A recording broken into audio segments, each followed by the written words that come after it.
selamat sore Bapak Ibu. Apa kabarnya hari ini? Semoga semuanya dalam kondisi yang sehat dan masih semangat memerangi COVID-19 ya. Hari ini saya akan menjelaskan mengenai pra-profesi nurse khususnya di stase keperawatan anak yang akan Bapak Ibu jalani saat praktik profesi nurse nanti. Jadi kita saling diskusi dan simak baik-baik ya. Oke, ya dalam profesi nurse ini saya akan menjelaskan beberapa poin. Yang pertama tentang bagaimana konsep asuhan keperawatan anak. Jadi kita akan sedikit mereview tentang konsep asuhan keperawatan pada anak. Kemudian yang kedua, bagaimana pendokumentasian dari asuhan keperawatan anak itu sendiri. Dan yang terakhir nanti kita akan membahas tentang soal UKOM ya, bagaimana menyusun soal UKOM. Dari konsep-konsep tersebut, inilah tujuan dari penjelasan praktik profesi nurse pada stase keperawatan anak ini. Yang pertama, untuk meningkatkan pemahaman Bapak Ibu terkait praktik keperawatan anak. Yang kedua, untuk meningkatkan pemahaman Bapak Ibu sebagai mahasiswa nurse dalam menerapkan prinsip asuhan keperawatan pada anak. Dan yang ketiga, untuk meningkatkan pemahaman Bapak Ibu dalam pendokumentasian asuhan keperawatan pada anak dan neonatus. Dan terakhir, meningkatkan kemampuan Bapak Ibu sebagai mahasiswa nurse dalam membuat soal uji kompetensi khususnya tentang keperawatan anak.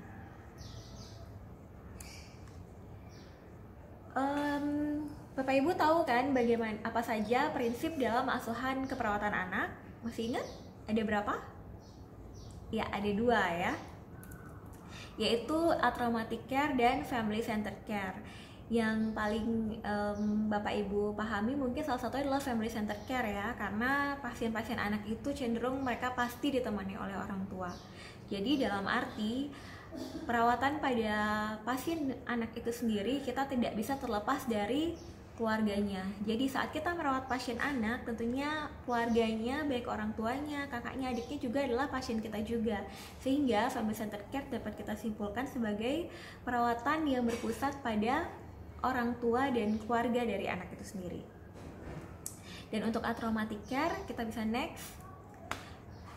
Ya, traumatic care, traumatic. Jadi kita harapkan tidak ada trauma yang dialami oleh anak selama perawatan. Tapi mungkin tidak bisa 100% kita menghilangkan, tapi paling tidak kita bisa minimalisir trauma yang dialami anak selama hospitalisasi.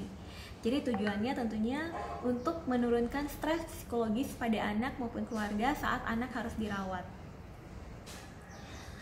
Adapun prinsip dari traumatic care itu sendiri, yang pertama untuk mencegah serta mengurangi perpisahan anak dan dari orang tuanya. So dalam melakukan perawatan pada anak nantinya saya harapkan Bapak Ibu juga menghargai orang tuanya dan membiarkan orang tua untuk ikut serta dalam proses perawatan anak. Kecuali jika ada orang tua yang tampak cemas berlebihan saat tindakan, Bapak Ibu boleh persilakan orang tuanya menunggu di luar, atau mungkin ada orang tua, maksudnya ada keluarga lain yang lebih berani untuk melihat tindakan pada anaknya saat Bapak Ibu akan melakukan tindakan tertentu pada pasien Bapak Ibu. Yang kedua yaitu meningkatkan kemampuan orang tua dalam mengawasi perawatan anaknya, dalam mengawasi perawatan pada anaknya. Jadi traumatic care itu karena orang tua itu adalah juga dianggap sebagai perawat anaknya sendiri dan beliau ikut terlibat dalam perawatan anak, tentunya kita harus bisa meningkatkan kemampuan dari orang tua dalam perawatan anak sehingga dapat meminimalisir trauma pada anak, karena mau tidak mau anak cenderung akan takut dengan kita sebagai tenaga kesehatan. Jadi kalau orang tuanya itu mampu meningkatkan kemampuannya dalam perawatan anak, maka diharapkan dapat meminimalisir trauma pada anak. Dan yang ketiga, mencegah dan mengurangi cedera anak selama menjalani perawatan rumah sakit. Nah, hal ini yang pasti Bapak Ibu sudah berusaha lakukan ya. Jadi hal kecil yang bisa Bapak Ibu lakukan, tidak memasang infus berulang kali saat gagal pada anak ya. Jadi maksimal saya sarankan tidak lebih dari 3 kali. Kalau sudah gagal, lebih baik tunda dulu ya. Kemudian minta perawat yang lebih senior yang lebih berpengalaman untuk melakukan pemasangan infus. Jadi kita minimalisir hal-hal yang membuat anak sakit, atau bisa menggunakan teknik-teknik distraksi atau teknik relaksasi tertentu yang membuat anak merasa lebih nyaman dan tidak takut. Yang keempat, tidak melakukan kekerasan terhadap anak. Jadi kekerasan itu tidak hanya berupa kekerasan fisik ya Bapak Ibu, tapi juga kekerasan secara verbal. Jadi Bapak Ibu harus bisa memperhatikan kata-kata Bapak Ibu yang keluar. Ingat, kita harus menerapkan prinsip komunikasi terapeutik, baik pada anak maupun pada orang tua. Dan yang terakhir adalah modifikasi lingkungan fisik. Nah, ini yang mungkin Bapak Ibu nanti bisa sarankan pada rumah sakit atau tempat praktik Bapak Ibu jika ruangan tersebut sebagai tempat untuk perawatan anak. Diharapkan ada modifikasi lingkungan yang bisa diterapkan di sana. Hal-hal kecil saja, misalkan ada bonekanya atau ada fitur-fitur kartun pada spray atau pada tembok yang ditempelkan atau pada spalek yang bergambar. Jadi usahakan lingkungan fisik perawatan pada anak itu tidak sama dengan dewasa. Jadi ada hal-hal yang membuat anak itu merasa dia lebih homey atau merasa lebih merasa lebih nyaman gitu ya. Jadi jangan benar-benar seperti rumah sakit saja. Nah, itu prinsip atraumatic care yang Bapak Ibu bisa terapkan selama proses asuhan keperawatan Bapak Ibu dari awal sampai akhir ya. Ini kategori usia anak yang Bapak Ibu saya rasa pasti sudah di luar kepala ya. Jadi sejak neonatus itu terhitung dari sejak lahir sampai usia 1 bulan, kemudian selanjutnya adalah pada tahap infant atau bayi sampai usia 12 bulan, kemudian tahap toddler sampai 3 tahun, kemudian prasekolah 3 sampai 6 tahun, usia sekolah 6 sampai 12 tahun, kemudian baru masuk ke tahap remaja 12 sampai 18 tahun. Jadi definisi anak itu adalah sampai usia 18 tahun. Jadi dari anak itu lahir sampai dia usia 18 tahun ya. Meskipun dia sudah punya SIM pada usia 17 tahun, tapi dia masih kategori anak ya Bapak Ibu. Dan untuk pengkajian ya, selanjutnya untuk pengkajian untuk anak itu tidak berbeda jauh sebenarnya dengan dewasa. Tetap pengkajiannya biopsikososio kultural spiritual, namun kita tetap memperhatikan usia anak itu sendiri. Ingat, kalau pada anak tidak mampu mengungkapkan saat kita melakukan anamnese, kita masih ada orang tua ya. Jadi kita tetap menerapkan prinsip komprehensif dalam pengkajian untuk anak, baik dengan teknik anamnesa, pemeriksaan fisik maupun pemeriksaan diagnostik ya. Slide selanjutnya yaitu pada tahap pengkajian. Tentunya pengkajian kita pada anak akan berbeda dengan dewasa yang mungkin lebih mudah dalam segi komunikasi, sehingga perawat Bapak Ibu saat menghadapi pasien anak tentunya cara komunikasinya akan berbeda dengan pasien dewasa ya. Dan diharapkan Bapak Ibu dapat menggunakan bahasa yang mudah dipahami oleh anak, dan bagaimana teknik Bapak Ibu untuk bisa dekat dengan anak ya, mungkin menggunakan intonasi suara yang berbeda sehingga anak merasa lebih trust pada Bapak Ibu. Dan apa yang disampaikan anak kita dapat pastikan atau menanyakan kembali ke orang tua sebagai bentuk klarifikasi ya. Jadi start point Bapak Ibu dalam pengkajian itu adalah masuk dari orang tua. Saat orang tuanya sudah trust pada Bapak Ibu, barulah anaknya bisa lebih percaya juga pada Bapak Ibu. Kemudian pada pasien bayi atau neonatus tentunya mereka belum bisa bicara ya, jadi kita belum bisa anamnese secara langsung, sehingga anamnese yang dilakukan fokusnya pada orang tua, mungkin menanyakan riwayat, bagaimana anak saat di rumah, jadi lebih ke orang tua. Dan tentunya lebih data-data yang kita dapatkan hanya dari pemeriksaan fisik maupun diagnostik ya. Dan selanjutnya dokumentasi pengkajian itu dilakukan sesuai dengan format pengkajian yang tadi saya sampaikan. Format pengkajian kita ada untuk khusus neonatus, ada untuk anak sendiri. Jadi itu bisa disesuaikan. Dan pada format pengkajian anak maupun neonatus ada format-format pengkajian tambahan yang kami cantumkan pada format pengkajian, yang diantaranya riwayat kelahiran, status imunisasi, pengkajian nyeri khusus pada anak, kemudian risiko jatuh, GCS, Down score, risiko kerusakan integritas kulit. Jadi itu beberapa form-form yang kami lampirkan untuk Bapak Ibu bisa kaji nantinya pada pasien anak. Oke, masih pada slide pengkajian. Fokus pengkajiannya tergantung dari variasi kasus ya Bapak Ibu ya. Apakah kasusnya neonatus, penyakit akut, kronis, atau anak dengan kebutuhan khusus. Jadi pada neonatus tentunya kita akan lebih berfokus pada anamnesa dari riwayat kesehatan anak dan pemeriksaan fisik.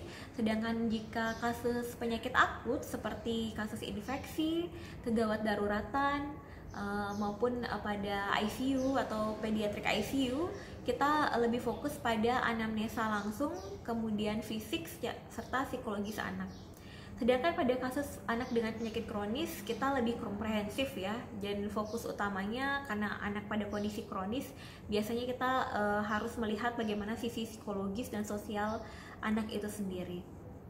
Dan pada kasus kebutuhan khusus biasanya yang paling terlihat adalah dari segi psikologis dan sosial-kultural, terutama dari pihak keluarga. Jadi Bapak Ibu jangan sampai mengabaikan bagaimana kondisi psikologis dari keluarga pasien Bapak Ibu.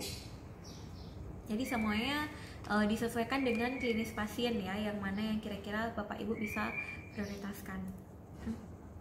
Next, kita akan bahas tentang diagnosa keperawatan. Untuk diagnosa keperawatan tidak beda jauh dengan pada pasien dewasa ya, karena proses asuhan keperawatan itu kita masih berpacu pada NANDA, NOC, dan NIC. Jadi Bapak Ibu sesuaikan saja data pengkajiannya dengan data yang Bapak Ibu dapatkan ya. Masih ingat kan konsep-konsep dalam penegakan diagnosa keperawatan bagaimana dari NANDA, kemudian tipe atau jenis diagnosa keperawatan itu ada aktual, risiko, dan potensial. Jadi saat Bapak Ibu misalkan bertugas di puskesmas, anaknya kondisinya bagus gitu ya, atau di poli anaknya hanya kontrol, jangan lupa tidak hanya masalah aktual yang bisa diangkat, tapi bisa mengangkat masalah risiko ataupun masalah potensial atau wellness yang sering Bapak Ibu pahami ya. Dan perhatikan juga masalah keperawatan sesuai dengan kasus dan kondisi anak serta orang tua. Jadi jangan hanya melihat bagaimana kondisi anaknya saja, tapi juga bagaimana penerimaan orang tua terhadap kondisi anaknya saat ini ya. Terkait dengan rencana keperawatan juga sama dalam penentuan prioritas. Itu Bapak Ibu bisa berpacu pada ABC, airway breathing circulation, kemudian kebutuhan fisiologis Maslow, atau kebutuhan atau hal yang paling mengganggu pasien. Jadi prioritas masalah itu tentunya tergantung dari kondisi pasien. Dan penentuan prioritas ini khususnya pada pasien anak, Bapak Ibu wajib untuk melibatkan orang tua dalam hal ini ya, terutama pada anak-anak yang belum beranjak remaja. Tapi pada saat anak itu sudah beranjak remaja, pertimbangan dari orang tua bisa menjadi pilihan kedua. Jadi utamakan apa yang menurut anak lebih urgent buat dia. Kemudian di Renpra tentunya juga kita akan menentukan tujuan dan kriteria hasil ya Bapak Ibu, dan pasti Bapak Ibu masih ingat tentang SMART ya, specific, measurable, achievable, reasonable, and time. Jadi itu tetap kita gunakan pada keperawatan anak ya. Kemudian dokumentasi rencana tindakan perawatan akan dilakukan untuk mengatasi masalah keperawatan dialami oleh anak maupun orang tua, dan tentunya Bapak Ibu memerlukan pendekatan khusus untuk dapat menerapkan intervensi-intervensi Bapak Ibu pada pasien anak ya. Dan kita mengacu masih pada NOC dan NIC ya Bapak Ibu, dengan menerapkan prinsip FCC tadi, Family Centered Care dan Traumatic Care. Nah ini yang saya sampaikan tadi. Jadi prinsip FCC dan Traumatic Care itu Bapak Ibu terapkan dari tahap pengkajian sampai nanti evaluasi, apalagi pada tahap perencanaan dan implementasi. Jadi Bapak Ibu harus benar-benar mengimplementasikan FCC dan Traumatic Care ini. So, strategi-strategi yang akan Bapak Ibu terapkan pada intervensi keperawatan nantinya itu harus mengacu pada prinsip FCC dan Traumatic Care ini. Dan alangkah sangat bagusnya lagi jika Bapak Ibu bisa menerapkan prinsip-prinsip tersebut berdasarkan evidence-based practice. Dan implementasi keperawatan saya rasa Bapak Ibu sudah paham ya. Jadi apa yang sudah direncanakan silahkan diimplementasikan sesuai dengan kondisi pasien, tergantung juga pada fasilitas yang ada di rumah sakit gitu. Jadi silahkan Bapak Ibu mengimplementasikannya sesuai dengan kondisi di lapangan, dan diharapkan tentunya sesuai dengan prioritas ya. Jadi berdasarkan prioritas masalah dan prioritas tindakan yang Bapak Ibu bisa lakukan nanti pada pasien Bapak Ibu. Dan tentunya tetap memperhatikan penerapan prinsip FCC dan Traumatic Care. Untuk evaluasi keperawatan, evaluasi selalu saya ingatkan selalu kita menggunakan metode SOAP ya, dimana asesmennya itu kita melihat dan mengacu pada tujuan dan kriteria hasil. Jadi penting untuk melakukan evaluasi pada setiap hari, setiap akhir shift Bapak Ibu silahkan evaluasi pasien Bapak Ibu dengan metode SOAP ini ya. Oke, kita lanjut. Ini saya review sedikit. Nanti kan Bapak Ibu pada saat praktik profesi nurse itu diberikan kebebasan untuk memilih apakah akan praktik di rumah sakit atau di puskesmas gitu ya. Jadi tergantung Bapak Ibu tempat kerja di mana. Jadi kami membebaskan. Nah, pada Bapak Ibu yang bekerja di rumah sakit tentunya nanti mungkin akan terbagi jadi beberapa ruangan sesuai dengan di mana Bapak Ibu bertugas. Kalau di IGD nanti Bapak Ibu mungkin tidak bisa membuat askep seperti rekan-rekannya yang melayani atau merawat pasien di ruang rawat inap ya. Jadi nanti fokusnya Bapak Ibu di IGD hanya membuat resum. Tapi tetap resum itu juga menggunakan asuhan keperawatan ya Bapak Ibu ya. Prosesnya tetap sama dari pengkajian sampai evaluasi, hanya lebih tipis buatnya. Kemudian kalau di ruang rawat inap tentunya menggunakan askep, jadi menggunakan format yang akan saya bagikan. Dan yang ketiga di poli Bapak Ibu cukup menggunakan resum saja juga ya. Jadi pada IGD dan poli sama menggunakan resum. Nah, untuk Bapak Ibu yang nanti prakteknya di puskesmas ya, Bapak Ibu saya harapkan dapat membuat resum dan melampirkan MTBS atau MTBM-nya. Masih ingat Bapak Ibu ya tentang MTBS dan MTBM? Kalau lupa nanti coba dibuka lagi slide saya saat saya mengajar di semester 3 ya kalau nggak salah ya. Jadi silahkan coba direview kembali penggunaan MTBS dan MTBM-nya. Ya, ini terkait proses asuhan keperawatan, Bapak Ibu pasti sudah paham ya, assessment sampai evaluation. Dan ini adalah peran perawat yang Bapak Ibu saya rasa sudah pahami betul. Dan kenapa saya membold pada poin case manager selain peran perawat lainnya ya, diantaranya caregiver, pemberi asuhan, educator sebagai pendidik, counselor, researcher, dan yang terakhir case manager. Karena perawat khususnya pada Bapak Ibu yang sudah nurse nanti, tahap case manager inilah yang Bapak Ibu juga harus bisa pahami ya. Jadi seorang nurse itu tidak hanya bisa memberikan asuhan keperawatan, tapi diharapkan dapat berperan sebagai manajer kasus. Jadi saat ada kasus tertentu, bagaimana cara Bapak Ibu untuk memanage kasus tersebut sampai ada solusinya gitu ya, baik dengan melibatkan kolaborasi dengan profesi lainnya, kemudian bagaimana Bapak Ibu melakukan pendekatan pada keluarga terkait penanganan. Itu yang kami harapkan seorang nurse itu bisa capai ya, di antara peran-peran perawat yang lainnya. Nah, saya sekarang akan masuk ke format pengkajian asuhan keperawatan anak. Ya, ini ada dua format yang akan saya bagikan kepada Bapak Ibu, dimana pada format yang biru itu format pengkajiannya khusus untuk anak dari usia 0 sampai 18 tahun. Usia 0 itu maksudnya setelah neonatus ya Bapak Ibu ya, di atas 28 hari. Jadi kalau dia sudah bukan neonatus lagi, Bapak Ibu bisa menggunakan format pengkajian yang biru ini.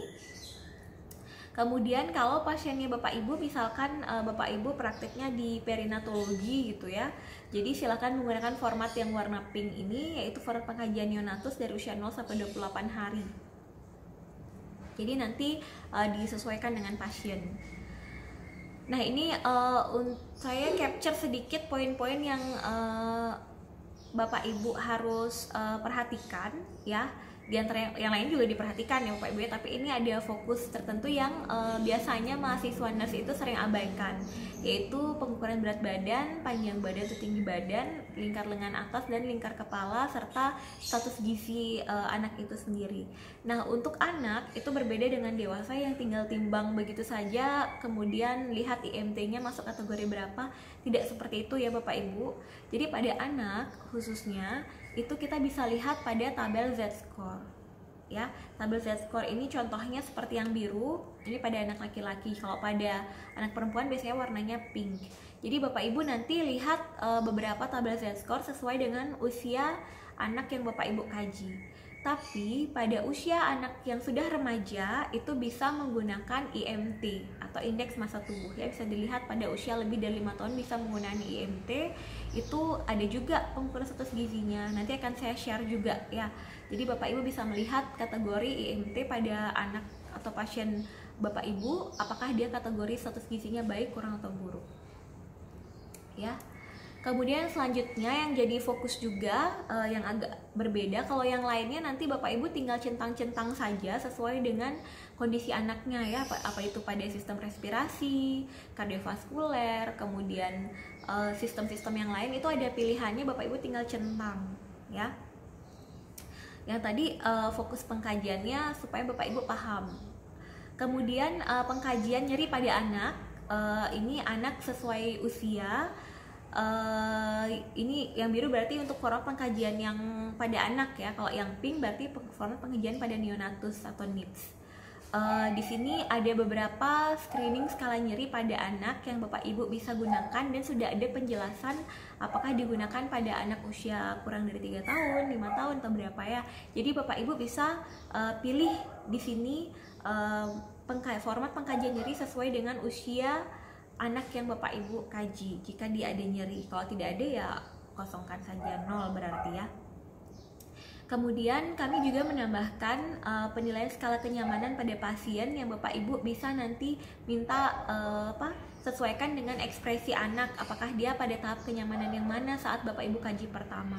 Mungkin dia pada tahap kenyamanan yang very bad, 1, kemudian saat keluar setelah 3 hari perawatan ternyata dia merasa sangat bahagia, jadi meningkat skala kenyamanan jadi 4 ya.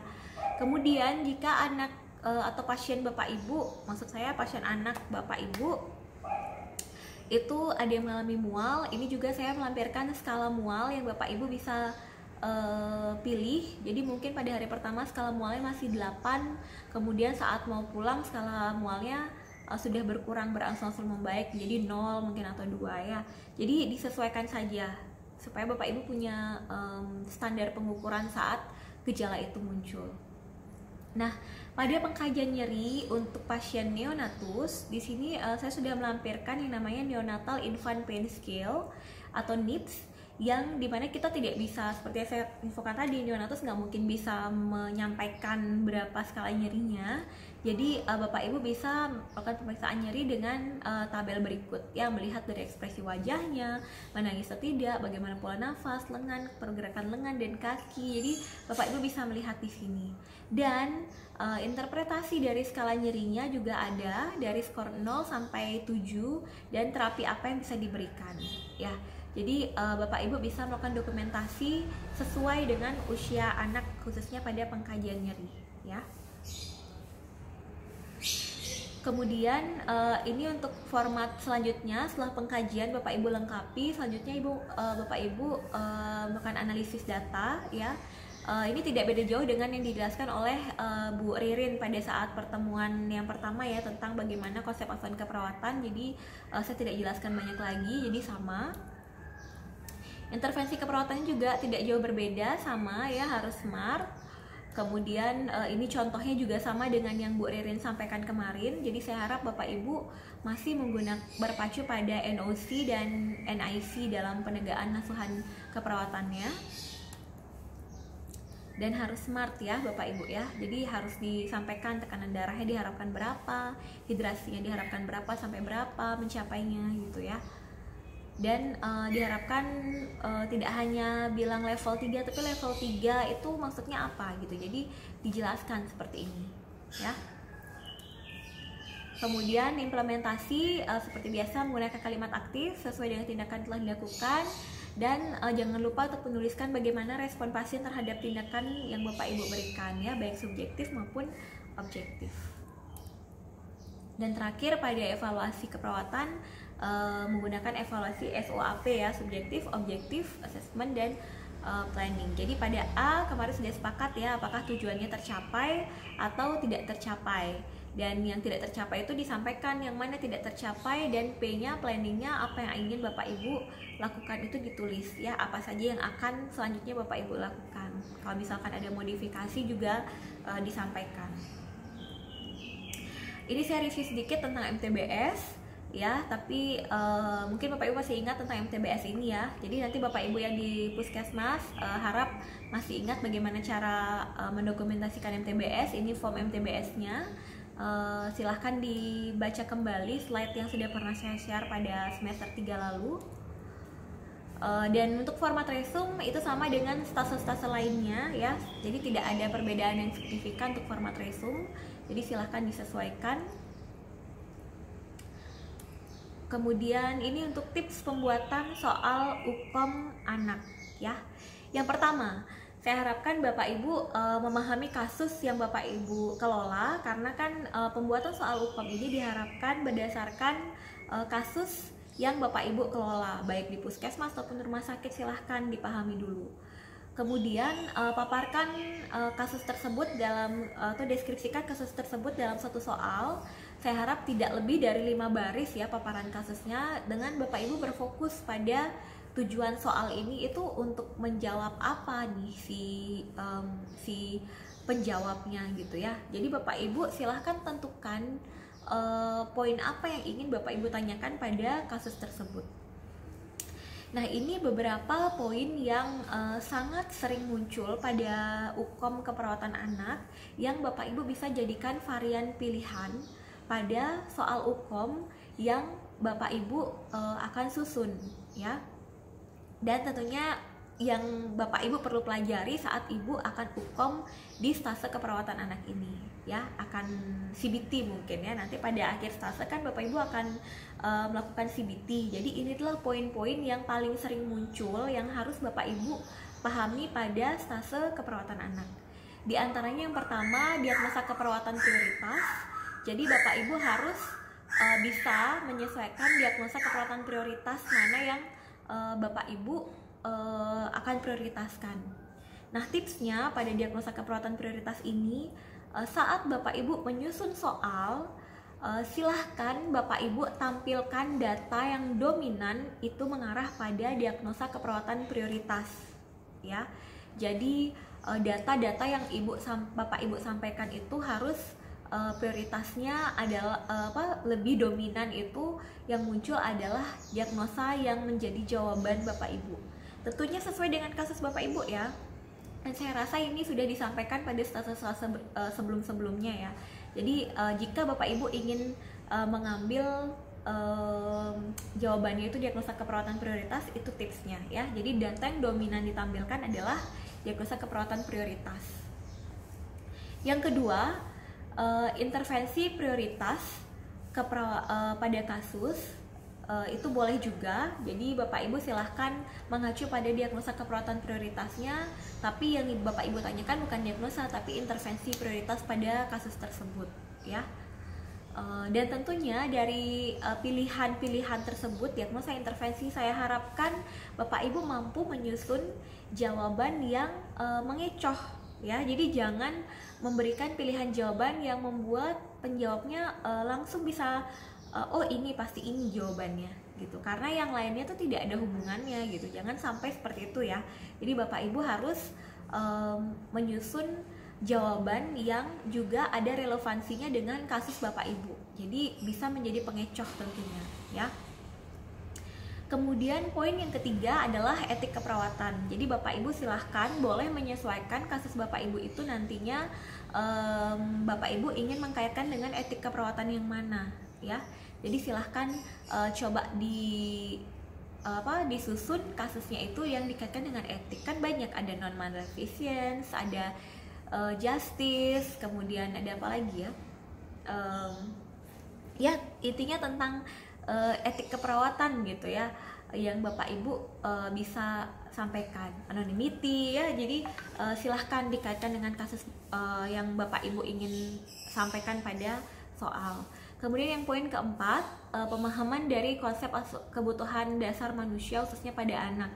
Ini yang juga sering muncul pada kasus, karena ini seperti konsep perhitungan, kemudian rumus perhitungan sesuai dengan usia anak, itu yang Bapak Ibu harus pahami ya. Yang paling sering muncul misalkan adalah kebutuhan cairan pada anak, itu ada rumus tertentunya, jadi Bapak Ibu harus pahami itu. Kemudian tetesan infus, Kemudian pemberian dosis obat, karena pada anak saya rasa Bapak Ibu sudah paham ya. Jadi kalau pada anak itu dosis obatnya tidak semudah pada dewasa, tapi ada dosis-dosis obat tertentu. Jadi kayak antibiotik itu tidak mungkin diberikan 1 gram langsung, jadi ada perhitungannya.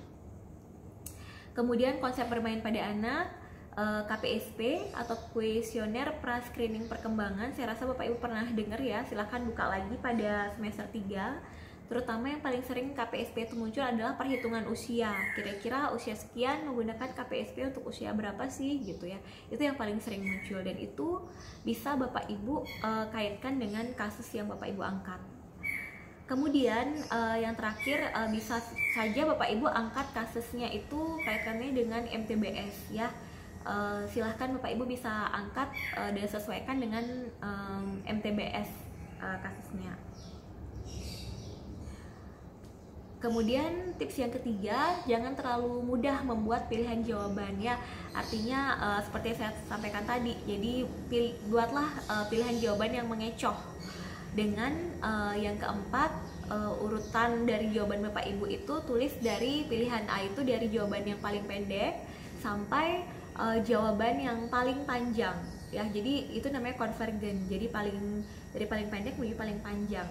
Kemudian sesuaikan soal Bapak Ibu dengan tinjauan-tinjauan pada format soal UKOM yang pasti pada status sebelumnya juga sudah disampaikan ya. Kemudian pastikan jawaban yang Bapak Ibu itu tepat, jangan sampai salah ya. Jadi cross check lagi jawabannya bahwa itu benar dan bukan hanya intuisi saja. Bagaimana cara melihat jawaban itu tepat atau tidak adalah ada sumbernya ya. Jadi pada poin bawahnya itu nanti setelah jawaban itu akan Bapak Ibu harus mengisi sumbernya dari mana ya. Jadi bisa kita cross check nanti apakah jawaban Bapak Ibu itu benar atau tidak. Jadi harus ada sumber. Dan berikut saya lampirkan contoh dari soal UKOM anak. Ini contoh soal UKOM anak. Ini ada tinjauan-tinjauannya ya, yang saya rasa sudah disampaikan sebelumnya. Ada tinjauan 1, Bapak Ibu bisa pilih antara 3 poin ini, kira-kira soal Bapak Ibu itu mengarah kemana. Kemudian tinjauan 2, apakah mengenai kognitif atau pengetahuan aplikasi prosedur, pengetahuan afektif. Jadi Bapak Ibu sesuaikan. Kemudian untuk tinjauan 3 tentunya pilihannya anak. Kemudian untuk tinjauan 4, apakah dari pengkajian sampai evaluasi yang mana kira-kira soalnya Bapak Ibu. Kemudian tinjauan 5 disesuaikan, misalkan ini untuk kuratif, jadi silahkan dipilih kuratif. Tinjauan 6 cairan dan elektrolit misalkan, jadi silahkan dipilih kira-kira tinjauan 6 ini termasuk kebutuhan dasar yang mana yang Bapak Ibu angkat. Dan tinjauan 7 silahkan dicocokkan sistem mana yang Bapak Ibu angkat pada kasus dari pernafasan sampai pelayanan kesehatan. Dalam kasus ini saya angkatnya tentang sistem imunohematologi ya. Dan ini contoh soal UKOM anak, ini sesuai dengan yang tadi saya sampaikan ya. Jadi ini lebih ke pengetahuan aplikasi. Jadi untuk perhitungan kebutuhan cairan pada anak. Jadi Bapak Ibu bisa baca sendiri kasusnya. Kemudian silahkan dipilih jawaban mana yang benar. Ya, kira-kira sudah ada yang bisa menjawab atau belum? Nah, ini ada referensinya ya dari Wong 2009. Pembuatnya saya sendiri dari Stikes Bina Usada Bali. Siapa tahu ini salah satu soal yang Bapak Ibu muncul nanti saat UKOM ya. Nah, kalau ada yang masih bingung bagaimana cara mencari ini penjelasan soalnya. Jadi ini adalah rumus kebutuhan cairan pada anak ya. Untuk 10 kg pertama itu dikali dengan 100 ml. Kemudian 10 kg kedua atau 10 kg berikutnya dikali 50 ml ya. Jadi yang 10 kg pertama dikali 100, kemudian ditambahkan dengan 10 kg kedua yang sudah dikalikan 50 ml ya. Dan jika ada berat badan lagi di atas tadi kan berarti 10 berarti di atas 20 kg. Kilogram selanjutnya dikalikan dengan 25 ml ya. Barulah nantinya ditambahkan itu sisanya. Itulah kebutuhan cairan pada anak ya. Tapi ada tapinya yang Bapak Ibu harus ingat, jika kasusnya itu anak mengalami demam dengan peningkatan suhu tertentu, Bapak Ibu harus lihat berapakah peningkatan suhu yang dialami anak. Karena setiap peningkatan 1 derajat Celcius dari suhu anak, suhu normal anak, itu Bapak Ibu harus menambahkan 10% kebutuhan cairan anak. Jadi misalkan kebutuhan cairannya 1000. Jadi dengan peningkatan suhu badannya 38,5 derajat gitu ya, Bapak Ibu silahkan tambahkan dari 1000 cc per hari tersebut, tambahkan 10% dari 1000, artinya ditambahkan 100 ya, 100 cc ya, 100 ml ya. Jadi kebutuhan cairan anak tersebut yang sedang demam itu adalah 1100 ml per hari ya. Jadi begitu caranya. Jadi silahkan ditambahkan 10% dari kebutuhan normal anak saat anak mengalami demam ya. Jadi silahkan coba dicari jawaban dari soal UKOM saya tadi yang di atas. Kira-kira siapa yang bisa menjawab pertama ya? Silahkan langsung Bapak Ibu jawab di chatnya. Jadi kalau ada yang menjawab, artinya Bapak Ibu sudah full menonton video edukasi, bukan ya, menonton video planners yang saya sampaikan pada hari ini. Oke, sekian slide dari saya. Terima kasih atas perhatian Bapak Ibu. Terima kasih sudah mengikuti program e-learning ini atau distance learning ini. Semoga penjelasan saya ini dapat bermanfaat untuk Bapak Ibu dan bisa direview atau diulang-ulang lagi saat mendekati fase keperawatan anak nantinya ya. Salam sehat untuk kita semua. Mohon maaf kalau ada yang kurang berkenan. Selamat sore.